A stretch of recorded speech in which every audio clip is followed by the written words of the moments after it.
ખ્રિસ્તમાં ભાઈઓ અને બહેનો, આજે આપણે પ્રભુ ઈસુ ખ્રિસ્તે કરેલો 32મો ચમત્કાર જોવા જઈ રહ્યા છે, જે લૂકની લખેલી સુવાર્તાનો 17મો અધ્યાય 11થી 19 વચનોમાં એ વાત આપણને જોવા મળે છે, એ ચમત્કાર આપણને જોવા મળે છે.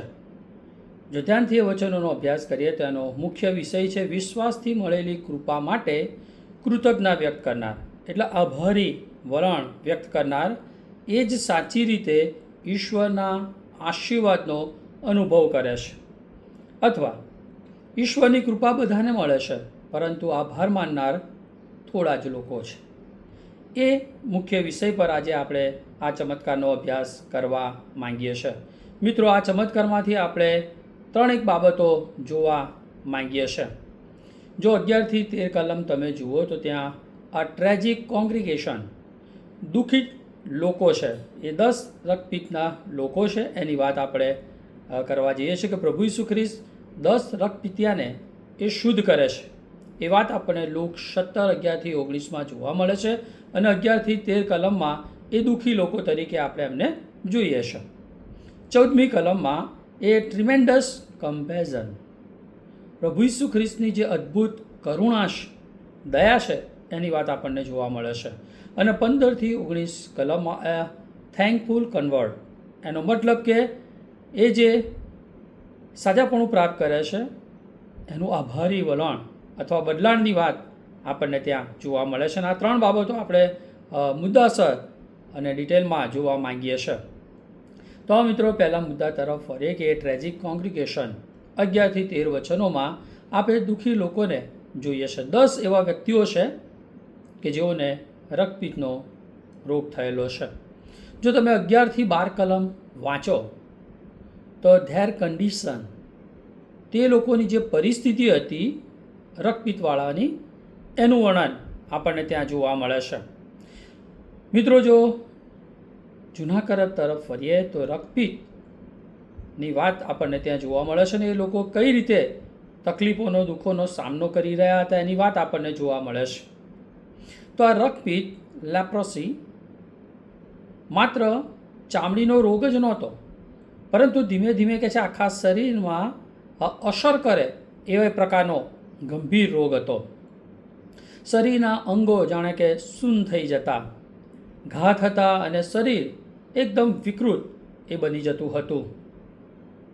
જો આનું સત્ય તમે જોવા જાઓ તો આ રોગ એ શું બતાવે છે? તો કે છે પાપના ચિત્રને રજૂ કરે છે.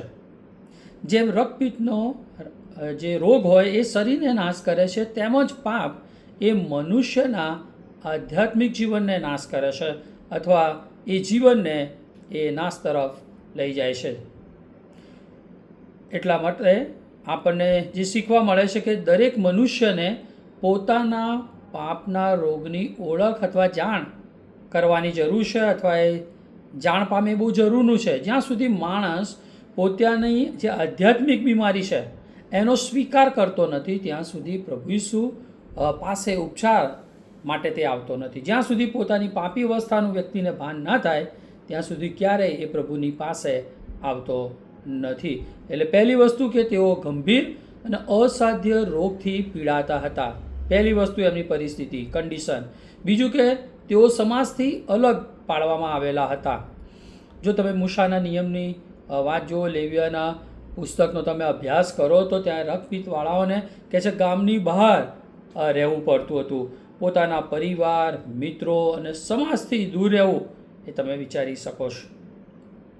તેથી જ મિત્રો, આ કલમ 12 તમે જો વાંચો લૂક 17:12, તો કે તેઓ દૂર ઊભા રહ્યા હતા, કારણ કે એમને ખબર હતી કે તે કયા રોગથી પીડાઈ રહ્યા છે, કઈ તકલીફમાંથી એ પસાર થઈ રહ્યા હતા. માટે જે સત્ય આપણને અહીંયા શીખવા મળે છે કે પાપ માણસને ઈશ્વરથી તો દૂર કરે છે, પણ લોકોથી પણ દૂર કરે છે. જે સાચો સંબંધ હોવો જોઈએ એ સંબંધથી એ પાપ અલગ કરે છે.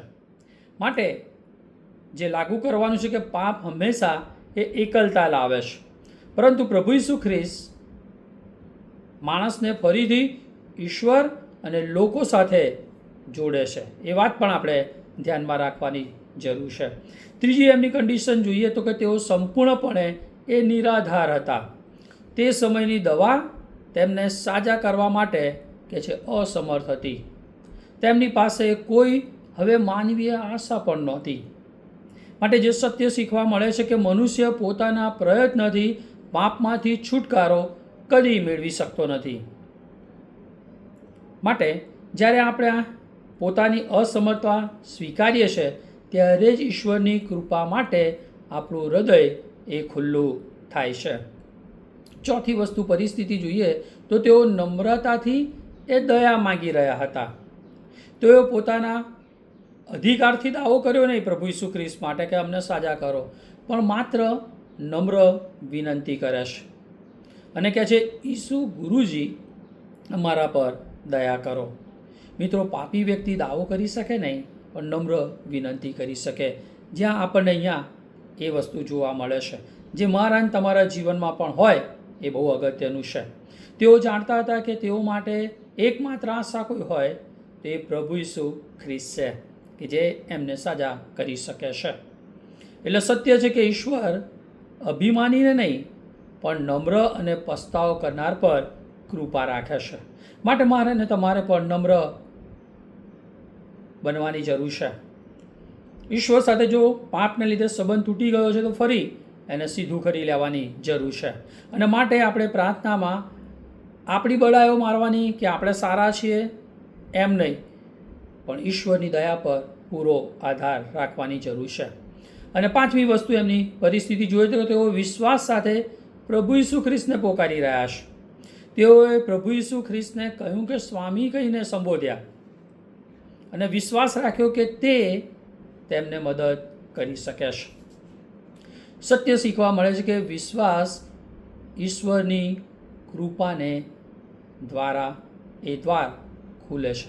કૃપાનો દ્વાર એ વિશ્વાસ દ્વારા ખુલે છે. માટે મારે ને તમારે પ્રભુ ઈસુ ખ્રિસ્ત પર વિશ્વાસ રાખવાની જરૂર છે. જીવનની કોઈ પણ પરિસ્થિતિ હોય નિરાશાજનક, તો પ્રભુ પાસે વિશ્વાસથી પોકારવાની જરૂર છે, કારણ કે પ્રભુ ક્યારેય આપણી અવગણના કરતા નથી. માટે આ વસ્તુ આપણે જોઈ કે ધેર કન્ડિશન. હવે ધેર ક્રાય 13મી કલમ કે છે મોટે અવાજે ઓ સ્વામી ઈસુ અમારા સ્વામી એમ કરીને એ દયા માગી રહ્યા છે કે અમારા પર દયા કરો. આ એક જ વાક્યમાં કે જે રક્તપિત્તવાળા લોકોની જે હૃદયની વેદના છે, પ્રભુ ઈસુ ખ્રિસ્ત પરનો વિશ્વાસ છે અને સાજા થવાની પ્રભુ ઈસુ ખ્રિસ્તમાં આશા છે, એ ત્રણેય સ્પષ્ટ રીતે દેખાય છે. હૃદયની વેદના, પ્રભુ ઈસુ ખ્રિસ્તનો વિશ્વાસ અને સાજા થવાની એ આશા દેખાય છે. આ પોકાર માત્ર શબ્દો નહોતો, ખાલી શબ્દો એમના નહોતા, પરંતુ હૃદયની, કેવો હૃદય તે? દુઃખી હૃદયની એ વિશ્વાસભરી પ્રાર્થના હતી. અને મિત્રો, આજે પ્રભુ ઈસુ ખ્રિસ્ત મારીને તમારી પાસે આ હૃદયભરી, જે દુઃખની હૃદયભરી પ્રાર્થના માગી રહ્યા છે.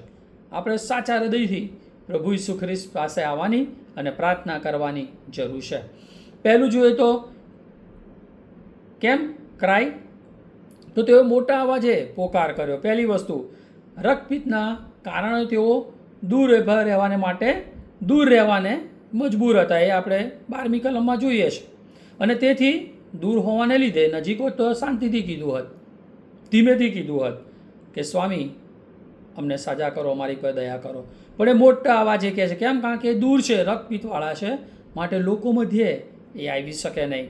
તેથી ઊંચા અવાજે પ્રભુ ઈસુ ખ્રિસ્તને તેઓ બોલાવે છે. પરંતુ આ મોટો અવાજ પાછળ માત્ર અંતર જ નહોતું, પણ ઘણા બધા વર્ષોની એમની પીડા, એકલતા અને નિરાશા છુપાયેલી હતી. મિત્રો, આપણા માટે પણ એવું હોઈ શકે, પણ તેમ છતાં આપણે પ્રભુનો અવાજ કરીએ તો પ્રભુ આપણું સાંભળે છે. અહીંયા એ લોકો જાણતા હતા કે પ્રભુ ઈસુ તેમની તરફ ધ્યાન ન આપે તો તેમની પાસે બીજી કોઈ આશા નથી. માટે જોરથી પોકારવા દો. જો એથી ચાલ્યા જશે તો આપણે કાયમ માટે આ રક્તપિત્તમાં જ રહેવું પડશે. માટે મોટા અવાજે એ બૂમ પાડે છે. માટે જે આપણને આધ્યાત્મિક સત્ય શીખવા મળે છે કે ઈશ્વર સુધી પહોંચતી સાચી પ્રાર્થના માત્ર હોઠોથી નથી, પણ તૂટેલા હૃદયમાંથી એ પ્રાર્થના નીકળે છે. શું મિત્રો, આપણી પ્રાર્થના કેવળ શબ્દો છે કે ખરા હૃદયથી છે? ઘણીવાર આપણે કમ્પ્લેન કરીએ છીએ કે પ્રભુ મારી પ્રાર્થના સાંભળતા નથી. કેવળ એનું કારણ છે કે એ હોઠના શબ્દો છે. પણ તૂટેલા હૃદયની પ્રાર્થના પ્રભુ સાંભળે છે.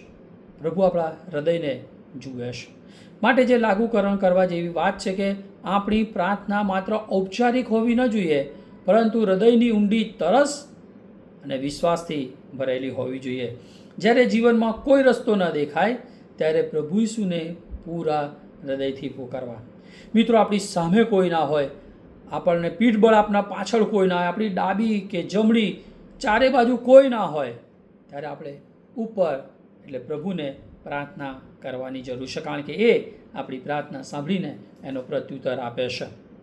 બીજું, તેઓ ઈસુ એવું કહીને પોકાર કર્યો. મિત્રો, આપણા આજે બાઇબલમાં એ ઈસુ શબ્દ જોવા મળતો નથી, પરંતુ ઘણા બધા વર્ઝનમાં એ જીઝસ અને ઈસુ શબ્દનો ઉલ્લેખ છે. IRV બરાબર, ઇન્ટરનેશનલ રિવાઇઝ વર્ઝનમાં આ રીતે લખ્યું છે કે બૂમ પાડીને મોટા અવાજે કહ્યું કે ઓ સ્વામી, ઓ ઈસુ સ્વામી, અમારા પર દયા કરો. તેઓએ યોગ્ય વ્યક્તિને પોકાર કર્યો. તેમણે લોકો, યાજકો અને પોતાની શક્તિ પર એ ભરોસો કે આધાર રાખ્યો નહીં, પણ તેમણે સીધા પ્રભુ ઈસુ ખ્રિસ્તને બોલાવ્યા.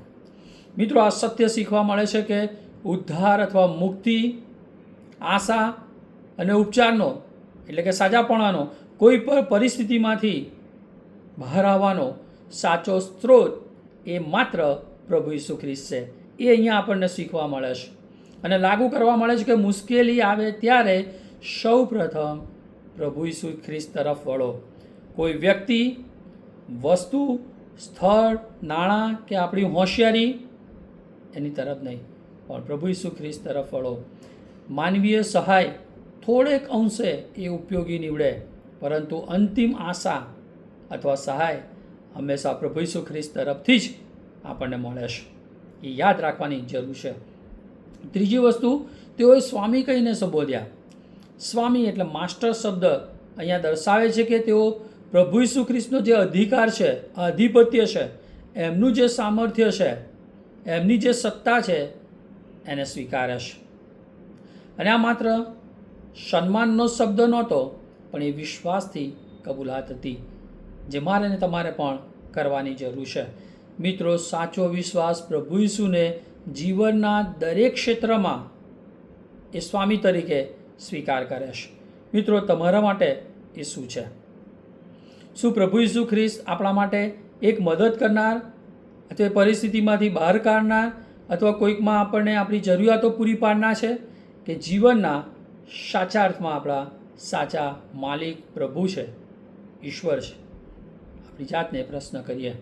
મિત્રો, વિશ્વાસનો અર્થ તેમનું આધિપત્ય સ્વીકારવું, જીવનના દરેક ક્ષેત્રમાં એ જે કહે છે એમની ઈચ્છા પ્રમાણે ચાલવું, એ અર્થ થાય છે સ્વામીનો. અને કહે છે ચોથું કે અમારા પર દયા કરો. તેઓએ એવું ના કહ્યું કે અમને સાજા કરો, પરંતુ કહે છે અમારા પર દયા કરો એવું કહ્યું, કારણ કે તેઓ જાણતા હતા કે તેઓ કોઈ દાવો કરવાને માટે કોઈ હક કે અધિકાર તેમની પાસે નથી. તેઓ સંપૂર્ણપણે પ્રભુ ઈસુ ખ્રિસ્તની કૃપા પર નિર્ભર બને છે, આધાર રાખે છે. દયા એટલે અયોગ્ય હોવા છતાં કરુણા અને કૃપા પ્રાપ્ત કરવી. અને એ વસ્તુ એ લોકો સમજ્યા જે મારે ને તમારે પણ સમજવાની જરૂર છે. આપણી કોઈ લાયકાત નથી, કેવળ ઈશ્વરની કૃપા છે. માટે એમની એ દયાને માટે આપણે તૈયાર રહીએ. અહીંયા જે આધ્યાત્મિક સત્ય શીખવા મળે છે કે ઈશ્વર આપણને આપણા ગુણોને લીધે નહીં, પરંતુ તેમની દયાને લીધે આશીર્વાદ આપે છે. આપણામાં એવું કશું નથી કે જેથી આપણે એમની પાસેથી કશું મેળવી શકીએ, પણ એ પ્રભુ એ મને તમને એમની દયામાં આપે છે. એટલે પ્રાર્થનામાં પોતાની લાયકાત નહીં, પોતાના બળગા ફૂંકવાને જેમ ફરોશીએ એ કર્યું હતું, પણ એક પાપી પેલો દાણી જે કહે છે કે પ્રભુ મુજ પાપી પર દયા કરો, એ દયા પર આધાર રાખવાનો છે. કોની? ઈશ્વરની. એટલે નમ્રતા કૃપા મેળવવાનો માર્ગ છે. માટે જ્યારે આપણે નમ્ર હૃદયે ઈશ્વરની પાસે જઈએ છીએ તો ઈશ્વરની કૃપા અને દયા બંને બાબતો આપણને મળે છે. પાંચમું, આ પોકાર સામૂહિક હતો. 10 જણા પ્રભુ ઈસુ ખ્રિસ્તને પોકારે છે. આ કલમમાં તેઓએ કહ્યું શું કહ્યું? 10 લોકો એક સાથે પ્રભુને પોકારે છે એવું લખ્યું છે. અને આ બતાવે છે કે તેઓ એક મનના, એક ચિત્તના, એક હૃદયથી અને એક આશા સાથે પ્રભુ ઈસુ ખ્રિસ્ત તરફ વળ્યા.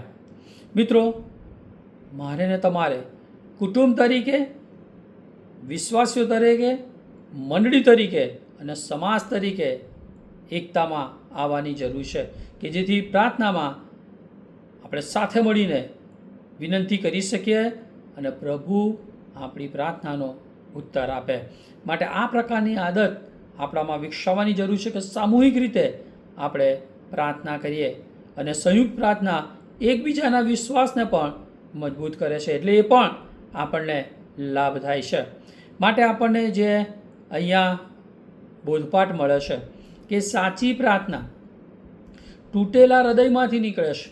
પ્રભુ ઈસુ જ આપણી સાચી આશા છે. તેમની સત્તાને સ્વીકારવું એ વિશ્વાસનું ચિહ્ન છે. ઈશ્વરની દયા આપણા તમામ આશીર્વાદોનો એકમાત્ર આધાર છે. વિશ્વાસપૂર્વક કરેલો પોકાર પ્રભુ ઈસુ સુધી ચોક્કસપણે પહોંચે છે. માટે આ કલમોમાંથી આપણે જે લાગુ કરવાનું છે કે જીવનના દરેક સંકટ હોય કે પરિસ્થિતિ હોય, સૌ પ્રથમ આપણે પ્રભુની તરફ જોઈએ અને પોકાર કરીએ. પોતાની લાયકાત કરતાં ઈશ્વરની દયા પર આપણે આધાર અને વિશ્વાસ રાખીએ. મિત્રો, પ્રાર્થના માત્ર ધાર્મિક ફરજ નથી, પરંતુ હૃદયની એ ઈશ્વરને કરેલી સાચી વાત છે. પ્રભુ ઈસુને જીવનના સ્વામી તરીકે સ્વીકારી તેમની આજ્ઞામાં ચાલો. ક્યારેય નિરાશ ન થાવ. રક્તપિત્તવાળાઓનો પોકાર જેમ પ્રભુ ઈસુ ખ્રિસ્તે સાંભળ્યો તેમ આજે પણ તેઓ વિશ્વાસથી પોકાર કરનાર દરેક વ્યક્તિનું સાંભળે છે. માટે આ આપણા જીવનમાં આપણે લાગુ કરવાની જરૂર છે આ પ્રથમ કલમો દ્વારા. બીજું જોઈએ, ટ્રીમેન્ડસ કમ્પેઝન, અદ્ભુત કરુણા. 14મી કલમ, લુક 17 અને 14 કે છે તેઓએ જોઈને તેમણે કહ્યું, કોણે? પ્રભુ ઈસુ ખ્રિસ્તે, કે જાઓ અને તમારા શરીર એ યાજકોને બતાવો. મિત્રો, નિયમશાસ્ત્ર હેઠળ તેઓ કંઈ પણ લાયક નહોતા. કોણ? આ 10 રક્તપિત્તવાળા વ્યક્તિઓ. તેઓ બધા જ કે છે મૃત્યુદંડના હુકમ હેઠળ હતા એ પરિસ્થિતિમાં હતા. પરંતુ જ્યારે પ્રભુ ઈસુ ખ્રિસ્ત તેમને મળ્યા ત્યારે તેઓ કૃપા પ્રાપ્ત કરે છે. અને આ કલમમાં પ્રભુ ઈસુ ખ્રિસ્તના 3 વિશિષ્ટ ગુણો આપણને જોવા મળે છે. કયા? તો પહેલી તો તેમની સમજ, પરસેપ્શન. બીજું તેમની યોજના, તેમનો પ્લાન. અને ત્રીજું તેમનું સામર્થ્ય, પાવર. હવે જોઈએ કે કલમની શરૂઆત કે છે તેમણે તેઓને જોઈને. આ જોવું માત્ર શારીરિક નજર કરવી એવું જ નહોતું. પ્રભુ ઈસુ ખ્રિસ્ત ખાલી 10 જણાને જુએ છે એટલું જ નહીં, પરંતુ પ્રભુ ઈસુએ તેમની બહારની સ્થિતિ સાથે સાથે તેમની અંદરની જે પીડા, એકલતા, નિરાશા, તૂટેલું હૃદય સાથે એમનો વિશ્વાસ પણ એમણે જોયો. માટે પ્રભુ ઈસુ ખ્રિસ્ત કેવળ બહારથી જ જુએ છે એમ નહીં, પરંતુ સમગ્ર આપણા અંદરમાં શું ચાલી રહ્યું છે, આપણા મગજમાં, આપણા હૃદયમાં, આપણી અંદર શું ચાલી રહ્યું છે એ બધું એ જાણે છે, કારણ કે સર્વજ્ઞ પ્રભુ છે. મિત્રો, અહીંયા પ્રભુ ઈસુ ખ્રિસ્ત જાણતા હતા કે તેઓ કેટલા વર્ષોથી એ દુઃખ સહન કરી રહ્યા છે. સમાજ તેમને ત્યજી દીધા છે અને તેઓ વિશ્વાસથી દયા માંગી રહ્યા છે. માટે જે અહીંયા શીખવા મળે છે કે પ્રભુ ઈસુ ખ્રિસ્ત માત્ર આપણી બાહ્ય પરિસ્થિતિ જ અથવા જે પરિસ્થિતિમાં છે એટલું જ જોતા નથી. તેઓ આપણા હૃદયને, આપણી ઈચ્છાઓને, આપણી વ્યથાને એ જાણે છે. એટલે જે લાગુ કરવા જેવું છે અહીંયા કે જ્યારે કોઈ આપણું દુઃખ સમજી શકતું ન હોય ત્યારે યાદ રાખવાની જરૂર છે, જ્યારે આપણે એકલા હોઈએ, જ્યારે એમ લાગે બધાએ મૂકી દીધા છે, હવે આ પરિસ્થિતિમાંથી બહાર નહીં નીકળાય, ત્યારે પ્રભુ ઈસુ ખ્રિસ્ત એ મને તમને બહાર કાઢવાને માટે આપણી તરફ દ્રષ્ટિ કરે છે. પ્રાર્થનામાં બધું સમજાવવાની જરૂર નથી પ્રભુને, કારણ કે પ્રભુ આપણે પ્રાર્થના કરીએ, માંગીએ કે કલ્પીએ એ પહેલાં બધું જાણે છે. માટે વિશ્વાસ રાખો કે પ્રભુ ઈસુ ખ્રિસ્ત તમારી પીડા પ્રત્યે ઉદાસીન નથી. પ્રભુ ઈસુ ખ્રિસ્ત જાણે છે કે તમને મુક્તિની જરૂર છે, તમને છુટકારાની જરૂર છે, તમને સાજાપણાની જરૂર છે, તમને શાંતિની જરૂર છે, તમને પ્રેમની જરૂર છે. અને માટે પ્રભુ ઈસુ ખ્રિસ્ત એ બધું જ હિબ્રુ 4:13 પ્રમાણે એ જુએ છે કે તમે કોણ છો, તમે કઈ પરિસ્થિતિનો અનુભવ કરી રહ્યા છો. જ્યારે તે તમને જુએ છે ત્યારે તે શું જુએ છે એ પણ અગત્યનું છે. આપણામાં એ પ્રભુ જુએ તો આપણામાં શું જુએ છે એ આપણા જીવન વિશે પણ આપણે વિચાર કરવાની જરૂર છે. શું એમાં વિશ્વાસ છે એ પણ જોવાની જરૂર છે. પ્રભુ પ્રત્યેનું આપણું વલણ કેવું છે એ આપણે જાણવાની જરૂર છે. બીજું, હિઝ પ્લાન પરસેપ્શન પછી પ્રભુ ઈસુ ખ્રિસ્ત તરત જ કે જે તેમને સ્પર્શ કરીને સાજા નથી કરતા. તેમણે શું કહ્યું? જાઓ, પોતાને યાજકોને તમે બતાવો. જો તમે જૂના કરારમાં લેવીઓનું પુસ્તક એનો 14મો અધ્યાય વાંચો તો એ મુજબ કે છે રક્તપિત્તમાંથી સાજા થયેલા વ્યક્તિને યાજક પાસે જઈને તપાસ કરાવવી પડતી હતી. પરંતુ અહીંયા એક વિશેષ બાબત આપણને જોવા મળે છે કે પ્રભુ ઈસુ ખ્રિસ્તે તેમને યાજક પાસે ત્યારે મોકલ્યા જ્યારે તેઓ હજી સુધી દેખીતી રીતે તો સાજા નથી થયા. આ પ્રભુ ઈસુ ખ્રિસ્તની શું હતી? શિક્ષણની એક પદ્ધતિ હતી કે જે પહેલાં વિશ્વાસ કરો તમે, પછી આજ્ઞા પાલન. જો વિશ્વાસ કરો તો આજ્ઞા પાલન, ત્યારબાદ ચમત્કાર. પણ અત્યારે ઊંધું છે, પહેલાં ચમત્કાર પછી નમસ્કાર. પણ અહીંયા બાઇબલની પ્રમાણે પહેલાં નમસ્કાર પછી ચમત્કાર. હા, પ્રભુ એની કૃપામાં બધું કરે છે, એની ના નથી, પરંતુ સાચા અર્થમાં સાજાપણું અને આધ્યાત્મિક સાજાપણું પણ જો મેળવવું છે તો પહેલાં વિશ્વાસ આવે ને પ્રભુ જે કહે છે એ પ્રમાણે આધીન થઈએ તો આપણા જીવનમાં અદ્ભુત નાજાયબ જેવો આધ્યાત્મિક આશીર્વાદ અને ચમત્કારનો આપણે અનુભવ કરી શકીએ છીએ. આત્મિક સત્ય એ છે કે ઈશ્વરની યોજના ઘણીવાર આપણા સમજથી પર હોય છે, પરંતુ ઈશ્વર હંમેશા શ્રેષ્ઠ છે. આપણે સમજીએ કે ના સમજીએ, માટે લાગુ કરવાનું છે અહીંયા કે ઈશ્વરની દરેક આજ્ઞા તરત સમજાય એવું જરૂરી નથી આપણને. પણ વિશ્વાસનો અર્થ એ છે કે સમજ્યા પહેલાં પણ ઈશ્વરની આજ્ઞા આપણે પાળવાની. પ્રભુએ કીધું ને માટે કરવાનું. ઘણીવાર ઈશ્વર આપણને પહેલું પગલું ભરવા કહે છે, પછી પોતાનું એ કાર્ય બતાવે છે. એટલે ઈશ્વરની યોજના એ છે કે તમે મુક્તિ માટે પ્રભુ ઈસુને નમન કરો અને બોલાવો. શું મિત્રો, આવું તમે તમારા જીવનમાં કર્યું છે? જો નથી કર્યું તો જીવનના દરેક સમયે, દરેક પરિસ્થિતિમાં આ કરવાની જરૂર છે. અને ત્રીજું આમાં કે હિઝ પાવર. કલમ કહે છે કે તેઓ જતાં જતાં શુદ્ધ થયા. અહીં કોઈ દવા આપવામાં આવી નથી, કોઈ સ્પર્શ નહીં, કોઈ લાંબી વિધિ નહોતી. માત્ર પ્રભુ ઈસુ ખ્રિસ્ત એક વચન અને તેમનું દૈવી સામર્થ્ય જોવા મળે છે. અને આ બતાવે છે કે પ્રભુ ઈસુનો શબ્દ જ જીવન બદલવાની શક્તિ ધરાવે છે. તેમનો ચમત્કાર ધીમે ધીમે નહીં, પરંતુ દૈવી શક્તિથી અને તરત જ થાય છે. એટલે આધ્યાત્મિક સત્ય આપણને અહીંયા જોવા મળે છે કે પ્રભુ ઈસુનું વચન ક્યારેય ખાલી પાછું ફરતું નથી. તે જે હેતુ માટે મોકલે છે અથવા બોલાવે છે એ હંમેશા આમીન અને પરિપૂર્ણ થાય છે. માટે જીવનમાં અશક્ય લાગતી પરિસ્થિતિમાં પણ પ્રભુ ઈસુના સામર્થ્ય પર આપણે વિશ્વાસ રાખવાનો છે. ઈશ્વર આજે પણ પોતાના વચન દ્વારા જીવનોમાં પરિવર્તન લાવે છે. મિત્રો, ચમત્કારનો આધાર આપણા બળ પર નહીં, પરંતુ પ્રભુ ઈસુના સામર્થ્ય પર છે. માટે આ વાત આપણે યાદ રાખવાની જરૂર છે. પ્રભુ ઈસુની સમજ શું છે? તેમણે આપણા દુઃખ, વિશ્વાસ અને જરૂરિયાતોને સંપૂર્ણપણે ઓળખે છે. પ્રભુ ઈસુની યોજના તેઓ વિશ્વાસ અને આજ્ઞાપાલન દ્વારા આપણને આશીર્વાદ તરફ દોરી જાય છે. અને ત્રીજું, પ્રભુ ઈસુનું સામર્થ્ય તેમનો એક શબ્દ પણ અશક્યને શક્ય બનાવી દે છે. મિત્રો, આપણા માટે શું આપણે ખરેખર એમના પર નિર્ભર છીએ? શું આપણે તેમની પર વિશ્વાસ રાખીને આજ્ઞાઓ પાળીએ છીએ કે નહીં? તેમના સર્વશક્તિમાનપણાને આપણે સ્વીકારીએ છીએ કે નહીં? અને તે જેમ કહે છે એમ આપણે કરીએ છીએ કે નહીં? ત્રીજું અને છેલ્લું, આ થેન્કફુલ કન્વર્ટ. 15 થી 19 વચનમાં આપણે આભારી રૂપાંતર અથવા બદલાણ અથવા વલણને આપણે જોઈ શકીએ છીએ. 10 લોકો સાજા થયા, પરંતુ ફક્ત એમાંથી એક જ વ્યક્તિ ઈશ્વરની કૃપાનો આભાર માનવા માટે પાછો આવે છે. અહીંયા બે વસ્તુ આપણે શીખી શકીએ છીએ આ કલમોમાંથી. જો તમે 15 અને 16 જુઓ તો હિઝ રિયલાઇઝેશન, એની સમજ અથવા એ સભાન બન્યો. કોણ? એક વ્યક્તિ. અને અહીંયા તેને બે બાબતોનો અહેસાસ થાય છે. કયો કયો? કે તે સાજો થઈ ગયો છે. હવે તેને મંદિરમાં જવાની જરૂર નથી, કેમ કે એ તો સમૃદ્ધિ હતો. નિયમો તેના પર કોઈ અધિકાર નહોતો, માટે તે કહે છે પાછો આવ્યો અને પ્રભુ ઈસુ એ તેને માટે જે કર્યું તેના માટે પ્રભુનો આભાર માન્યો.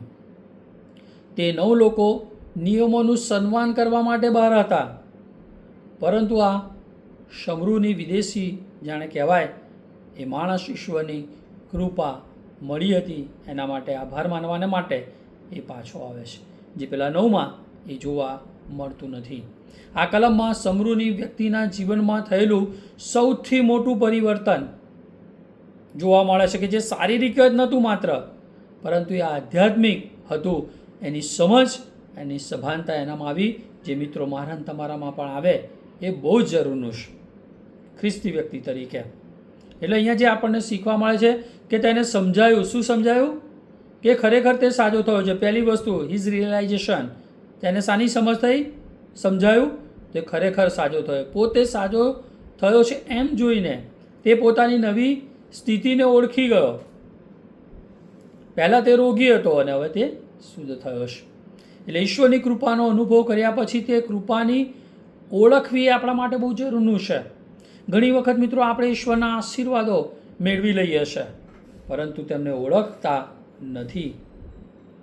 દરરોજ વિચાર કરીએ આપણા જીવન વિશે કે ઈશ્વરે આપણા જીવનમાં કયા પ્રકારનું કાર્ય કર્યું છે, અને એના માટે આપણે આભાર માનીએ. બીજી વસ્તુ તેને સમજાઈ ગયું કે આ ચમત્કારનો સ્ત્રોત એ ઈશ્વર છે, કોઈ વ્યક્તિ નહીં. અને માટે તે મોટા અવાજે કહે છે, ત્યાં લખ્યું છે કે ઈશ્વરનો મહિમા કરતા પાછળ ફર્યો. તે પોતાની તંદુરસ્તીનો જે શ્રેય છે એ નસીબ કે આ એક સંયોગ હતો કે પોતાનો પ્રયત્ન તો હતો જ નહીં, અને માટે તે ઈશ્વરને મહિમા આપે છે. સાચો વિશ્વાસ આશીર્વાદ કરતાં આશીર્વાદ આપનાર પર ધ્યાન કેન્દ્રિત કરે છે. ફરીથી રિપીટ કરીશ કે સાચો વિશ્વાસ જો આપણો છે તો આપણને જે આશીર્વાદ મળ્યો છે એના કરતાં જે આશીર્વાદનો સ્ત્રોત પ્રભુ ઈસુ ખ્રિસ્ત છે એના પર આપણી દ્રષ્ટિ કેન્દ્રિત થાય છે. શું આપણા માટે એવું છે? આપણને આશીર્વાદ મળે છે, કદાચ આપા સ્તુતિની મિટિંગ પર આગે પછી ભૂલી જઈએ, એમાં કદાચ મેં આમ કર્યું તેમ કર્યું, મને આમ મળ્યું તેમ મળ્યું, આના લીધે મળ્યું, લોકોનો આભાર ને બધું એ સારું છે, પણ સૌથી અગત્યનું એનો સ્ત્રોત પ્રભુ ઈસુ ખ્રિસ્ત છે. એટલે સફળતા, આરોગ્ય, સારી નોકરી, સારો પરિવાર કે અન્ય આશીર્વાદો માટે આપણે ઈશ્વરનો મહિમા કરવાનો છે. ઈશ્વરનો આભાર માનવાની ટેવ એ આપણામાં હોવી જોઈએ, કારણ કે યાકૂબ 1:17 પ્રમાણે દરેક સારા દાનનો સ્ત્રોત એકમાત્ર ઈશ્વર છે. વચન કહે છે યાકૂબ 1:17 દરેક ઉત્તમ દાન તથા દરેક સંપૂર્ણ દાન એ ઉપરથી એટલે કે ઈશ્વર તરફથી છે. ત્રીજું, એને શું સમજાયું આ સમૃદ્ધિને?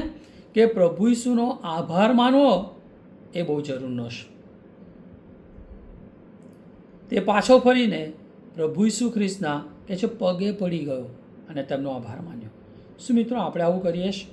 દરેક બાબતોમાં જે ઈશ્વરે આપણને આપ્યો છે, રોજે રોજ આપણો શ્વાસ ચાલુ છે, શું આપણું ઈશ્વર પ્રત્યેનું આભારી વલણ છે? અને મિત્રો અહીંયા દર્શાવે છે કે તેને માત્ર ભેટ નહીં, પરંતુ ભેટ આપનારનું મૂલ્ય સમજાયું. આપણે પણ મિત્રો એવું કરીએ, બરાબર? આભારી વલણ કે જે સાચા વિશ્વાસનું ફળ છે. આપણે ઈશ્વરનો તારે જ આભાર માનીએ છીએ કે ખરેખર આપણે ઈશ્વર પર વિશ્વાસ કરીએ તારે. એટલે માત્ર જરૂર પડે ત્યારે જ નહીં, પરંતુ આશીર્વાદ મળ્યા પછી પણ પ્રભુની પાસે પાછા જવાની જરૂર છે, પ્રભુ સાથે રહેવાની જરૂર છે. પ્રાર્થનામાં, વિનંતીમાં આપણે જેટલો સમય કાઢીએ છીએ ને, વર્ષો, એટલો એ જ વિનંતી જ્યારે આપણને ઉત્તર મળે છે ત્યારે આભાર માનવા માટે પણ એટલો સમય આપણે આપીએ એ જરૂરનું છે. ચોથી વસ્તુ એને સમજાઈ ગયું કે પ્રભુ ઈસુ આદર અને આરાધનાને માટે લાયક છે, અને માટે પ્રભુ ઈસુ ખ્રિસ્તને કહે છે સાષ્ટાંગ દંડવત પ્રણામ કરે છે. આખો પ્રભુની પાસે એ સૂઈ જાય છે. અને આ નમ્રતા, સમર્પણ અને આરાધનાનું ચિત્ર આપણને જોવા મળે છે. મિત્રો, શું આપણે આવું કરીએ છીએ? નથી કરતા. તે ફક્ત ધન્યવાદ બોલીને ચાલ્યો જતો નથી, કેવળ શબ્દો જ નથી, પણ પોતાને પ્રભુ ઈસુ ખ્રિસ્તના ચરણોમાં નમાવી દેશે. અને એ જ નમ્રતા, એ વલણ, એ સમર્પણ એ આપણામાં હોય એ જરૂરનું છે. જે વ્યક્તિ પ્રભુ ઈસુ ખ્રિસ્તની કૃપાને ઓળખે છે તે પ્રભુ ઈસુની આરાધના કર્યા વગર રહી શકતો નથી. એટલે આપણી આરાધનામાં પણ કેવળ ગીતો તાલી પાડીને ગાવું કે નાચી કૂદીને ગાવું એ પૂરતું નથી, પરંતુ સમર્પિત જીવન દ્વારા પણ આપણે એ વ્યક્ત કરી શકીએ છીએ. એટલે નમ્રતા એ કૃતજ્ઞ હૃદયનું સૌથી સુંદર ચિત્ર છે. પાંચમું, તેને સમજાયું કે કૃપા એ કોઈ જાતિ અથવા બેકગ્રાઉન્ડ, તમે ક્યાંથી આવ્યા છે એના પર આધારિત નથી, કારણ કે એ સમૃદ્ધિ હતો. પ્રભુ ઈસુ ખ્રિસ્ત જાણતા હતા, એટલે એને જે કૃપા મળી એની જાતિને જોઈને અથવા એનું બેકગ્રાઉન્ડ શું છે એ જોઈને આધારિત નથી. એને એ વસ્તુ સમજાય, કારણ કે એ તો સમૃદ્ધિ હતો. એટલે યહૂદીઓની નજરે જો તમે જુઓ તો સમૃદ્ધિ એ તિરસ્કૃત વ્યક્તિ હતા, એમને ધિક્કારતા હતા. પ્રભુ ઈસુ ખ્રિસ્ત પણ એક યહૂદી હતા, પણ એમણે એવું ના કર્યું. એ વ્યક્તિને એવું કર્યું નહીં. અને પ્રભુ આપણા પ્રત્યે પણ આવું જ વલણ માંગે છે. દરેક વ્યક્તિ પ્રત્યે આપણે પ્રેમાળ હૃદય રાખીએ. ઈશ્વરની કૃપા કહે છે અહીંયા દરેકને માટે ખુલ્લી છે, ભલે સમૃદ્ધિ હતો. અને સાચી કૃતજ્ઞતા ઘણીવાર ત્યાં જોવા મળે છે જ્યાં લોકો અપેક્ષા નથી રાખતા. સમજાયું મિત્રો? કે જ્યારે સાચું આભારી વલણ ઘણીવાર આપણું ત્યાં જોવા મળે છે જ્યાંથી આપણે કોઈ અપેક્ષા નથી રાખતા, વિચાર્યું ના હોય ત્યાંથી પણ આપણા માટે આશીર્વાદનો સ્ત્રોત એ મળે છે. એટલે જે અહીંયા શીખવા મળે છે કે કોઈ વ્યક્તિને તેની પૂર્વ ભૂમિકા અથવા બેકગ્રાઉન્ડ શું છે, કેવી વ્યક્તિ છે, એના આધારે આપણે આંકીએ નહીં, ગમે તે વ્યક્તિ હોય. પણ ઈશ્વર તો અહીંયા જોઈએ કે નમ્રને આભારી હૃદયને સ્વીકારે છે. એમ આપણે પણ દરેક વ્યક્તિને સ્વીકારવાની જરૂર છે, દરેક વ્યક્તિ સાથે પ્રેમથી બોલવાની જરૂર છે. અહીંયા 17 થી 19મી કલમમાં હિઝ રિજોઇસ છેલ્લે જોઈએ તો તે સમૃદ્ધિ પ્રભુની સ્તુતિ કરતો રહ્યો. પ્રભુ ઈસુ આપણી પ્રશંસાને પાત્ર છે, એ વસ્તુને યાદ રાખવાની જરૂર છે.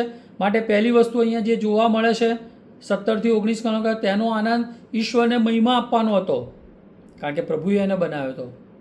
અને પ્રભુ ઈચ્છે છે કે સાચો આનંદ હંમેશા ઈશ્વરના મહિમા તરફ દોરી જાય છે. બીજું, તેનો આનંદ કૃતજ્ઞ હૃદયમાંથી આવ્યો, એમાંથી જન્મ્યો.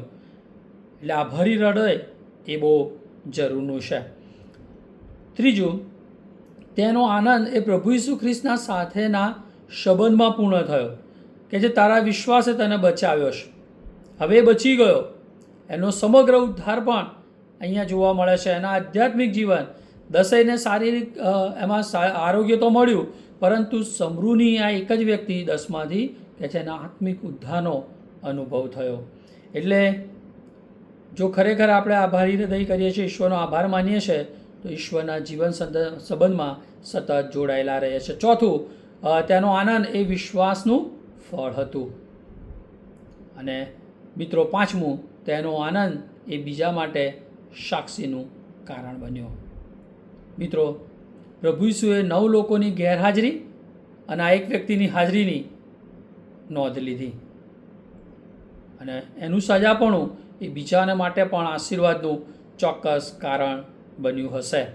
મિત્રો, આ વચનો પ્રમાણે આપણી જાતને પ્રશ્ન પૂછીએ. આ ચમત્કાર દ્વારા, આખા ચમત્કારમાં સમૃદ્ધિનું જે વલણ, એમાં આપણી જાતને પ્રશ્ન પૂછીએ અને બંધ કરીએ કે શું હું ઈશ્વર પાસે માત્ર જરૂર પડે ત્યારે જ જઉં છું?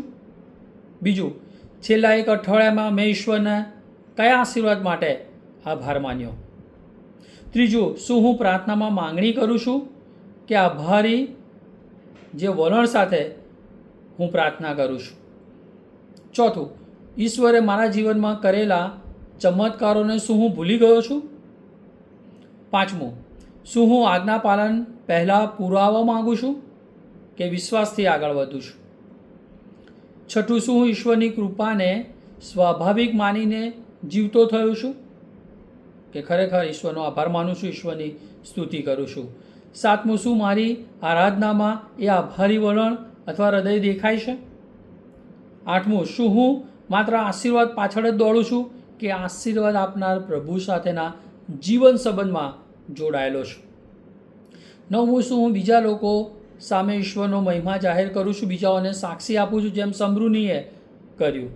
અને 10, છેલ્લું, જો આજે પ્રભુ ઈસુ મને પૂછે બીજા 9 ક્યાં છે, તો શું હું તે એક આભારી વ્યક્તિમાં ગણાઈશ કે 9માનો વ્યક્તિ હઈશ?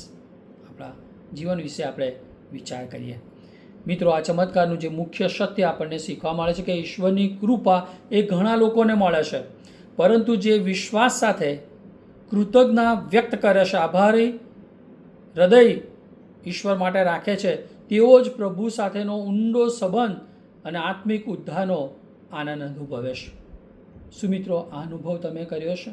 પ્રભુ આ વચન સમજવાને માટે આપણા બધાની મદદ કરે અને આપણા બધાને એનો આશીર્વાદ આપે. આમેન.